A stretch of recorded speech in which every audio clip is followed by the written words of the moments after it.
Hello, this is Dr. Siddharth Dambar. In this video series, I'm talking about ways to protect yourself in the US healthcare system.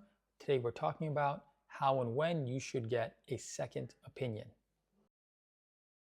So if you've been recommended a significant surgery or a new diagnosis or serious medication and you're unsure about your diagnosis, it's very easy to get a second opinion.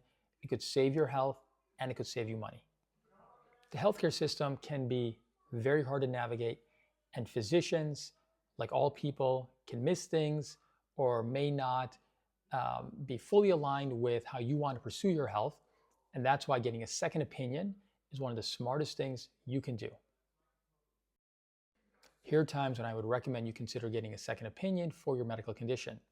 If you've been recommended a major surgery, if you've been given a new or serious diagnosis, if your current treatment regimen is just not quite working, or if something just doesn't feel right with your physician or their team in terms of your care.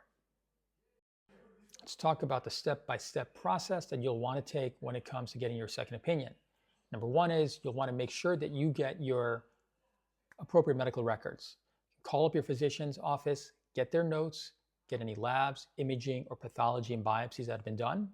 These are your records. You have a legal right to them, and they're key to helping your next physician or your second opinion doctor to give you a clear opinion to keep you on the right path.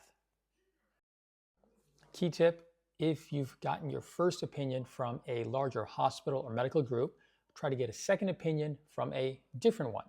The reason why is that doctors may have a similar approach to treatment if they work in the same system. They also may have the same limitations based on the system that they work in.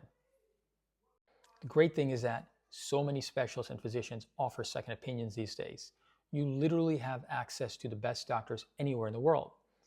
Because of telehealth, or with telehealth, you no longer are restricted to physicians who are only located within a driving distance from you. You can now get the best opinions from physicians anywhere in your state, country, or even the world. Many specialists offers telehealth visits for second opinions. It's safe, easy, and lets you to talk to top doctors without having to leave the safety and convenience of your own home. Let's go over some real life examples of cases that I've seen as second opinions where this can fit pretty well. First is I have a patient who has significant knee arthritis. He's in his mid-40s. His orthopedic surgeon has recommended surgery for him. He's concerned about that recommendation and wants to pursue other non-surgical treatments, including a regenerative medicine treatment option, and wanted to know if he was possibly a candidate for that. So sat with him via telehealth, went over his history, his pain, his symptoms, his limitations, reviewed his MRI as well, talked about his goals that he's looking to get to, talked about realistic recommendations and what we could achieve through regenerative medicine. My feeling was that he is a good candidate for a Regenerative Med treatment, in particular using his own bone marrow cells, and I was able to guide him in that regard to avoid surgery and be able to pursue an alternative treatment. Another example is of a patient who has a history of rheumatoid arthritis, has been on meds for several years, felt that their condition was still active despite that, despite following with their rheumatologist, and they were wondering if they were on the right treatment recommendation or if something else could be recommended. So I reviewed their history again, their labs, their imaging, their existing rheumatologist notes. I then recommended some additional imaging to then gauge how active their condition was. And then based on that, I was then able to give them some additional treatment recommendations to get their condition under better control and then get them back on the path to eventually getting into remission.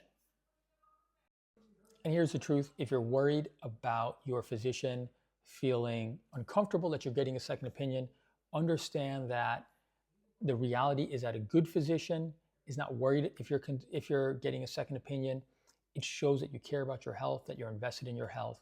And if the recommendation that you get is to follow your initial physician's treatment plan, then there's more confidence in that as well. At the end of the day, your doctor and their team, you need to trust them. A second opinion isn't just about finding someone who agrees with you. It's about finding a care plan that fits your body, your goals, and your life. So get your records, use telehealth, don't stay stuck. And if the decision is big, get a second opinion. It's your right, and it could change everything for you.